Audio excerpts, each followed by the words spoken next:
ಗಣೇಶನಮ್ಮ, ಎಲ್ರಿಗೂ ನಮಸ್ಕಾರ. ನಾನು ನಿಮ್ಮ ಗೋವಿಂದ ಫ್ಲೋ.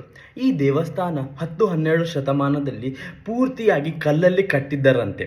ಹಾಗೂ ಈ ದೇವಸ್ಥಾನ ದಕ್ಷಿಣ ಕನ್ನಡದ ಆಲ್ಮೋಸ್ಟ್ ವೆರಿ ಪುರಾತನವಾದ ದೇವಸ್ಥಾನದಲ್ಲಿ ಒಂದಾಗಿದೆ. ನಮ್ಮ ತಂದೆ ಜಮದಗ್ನಿಯ ಸಾವಿಗೆ ಕಾರಣವಾದ ಕ್ಷತ್ರಿಯರನ್ನು ಈ ಪರಶುರಾಮ 21 ಬಾರಿ ಭಾರತ ಖಂಡವನ್ನು ಸುತ್ತಿ ಅವರನ್ನು ಸಂಹಾರ ಮಾಡಿರುತ್ತಾನೆ.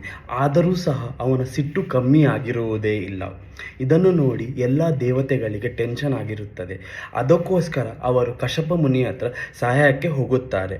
ಕಶ್ಯಪ ಮುನಿ ಬ್ರಾಹ್ಮಣನ ವೇಷದಲ್ಲಿ ಪರಶುರಾಮನನ್ನು ಭೇಟಿ ಮಾಡುತ್ತಾರೆ ಹಾಗೂ ಇಡೀ ಭೂಲೋಕವನ್ನು ದಾನವಾಗಿ ಕೇಳುತ್ತಾರೆ. ಈ ಥರ ಮಾಡಿದರಿಂದ ಪರಶುರಾಮನಿಗೆ ಎಲ್ಲಿ ಸಹ ನೆಲೆ ಇಲ್ಲದಂತಾಗುತ್ತದೆ. ಆಗ ಪರಶುರಾಮನು ದಕ್ಷಿಣ ಖಂಡದ ಪಶ್ಚಿಮ ಘಟ್ಟಕ್ಕೆ ಹೋಗಿ ಶಿವನ ಕುರಿತು ತಪಸ್ಸು ಮಾಡ್ತಾರೆ. ಶಿವನು ಅವನ ಮುಂದೆ ಪ್ರತ್ಯಕ್ಷವಾಗಿ ಕಡಲಿವನ ಎಂಬ ಶಿವ ಸಾನ್ನಿಧ್ಯ ಒಂದು ಪ್ರದೇಶ ಉಂಟು. ಅದು ಬಹಳ ಶ್ರೇಷ್ಠವಾದ ಪ್ರದೇಶ. ಇಲ್ಲಿ ಮುನಿಗಳು ತಪಸ್ಸು ಮಾಡಿದ ಜಾಗ.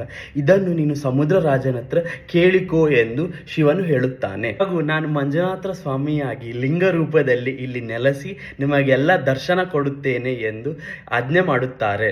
ಹಾಗೂ ವಿಶ್ವಕರ್ಮರಿಂದ ದೇವಸ್ಥಾನ ಹಾಗೂ ಪಟ್ಟಣವನ್ನು ಕಟ್ಟಿಸಿಕೋ ಎಂದು ಹೇಳುತ್ತಾರೆ. ಇಂದಿನಿಂದ ಈ ಸೃಷ್ಟಿಯಾದ ಜಾಗವನ್ನು ತುಳುನಾಡು ಎಂದು ಹೆಸರುವಾಸಿಯಾಗಲಿ ಎಂದು ಪರಶಿವನು ಪರಶುರಾಮನಿಗೆ ಅನುಗ್ರಹ ಮಾಡುತ್ತಾನೆ. ನಂತರ ಪರಶುರಾಮನು ಸಮುದ್ರ ರಾಜರ ಹತ್ರ ಕಡಲಿವನ ಬಿಟ್ಟುಕೊಡಲು ಕೇಳಿದಾಗ ಸಮುದ್ರ ರಾಜ ಇಲ್ಲ ಅಂತ ಹೇಳುತ್ತಾರೆ. ಇದರಿಂದ ಸಿಟ್ಟುಗೊಂಡ ಪರಶುರಾಮನು ಅವನ ಕೊಡಲಿಯನ್ನು ತೆಗೆದು ಸಮುದ್ರ ರಾಜರಿಗೆ ಎಸೆಯುತ್ತಾನೆ. ಇದರಿಂದ ಬೆದರಿಗೊಂಡ ಸಮುದ್ರ ರಾಜ ಕಡಲಿವನದಿಂದ ಹಿಂದೆ ಸರಿದು ಈ ಜಾಗವನ್ನು ಪರಶುರಾಮನಿಗೆ ಬಿಟ್ಟುಕೊಡುತ್ತಾರೆ. ನಂತರ ಪರಶುರಾಮನು ಶಿವನ ಆದೇಶದಂತೆ ಕಡಲಿವನಗೆ ಬರುತ್ತಾರೆ.